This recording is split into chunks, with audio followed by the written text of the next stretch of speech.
warga Desa Pusung Lama, Kecamatan Banda Sakti, Kota Loksmawe berunjuk rasa di lokasi wisata Waduk Keliling.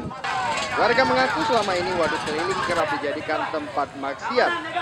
Dalam unjuk rasa ini, warga meminta agar warung yang berada di area Waduk Keliling segera dibongkar.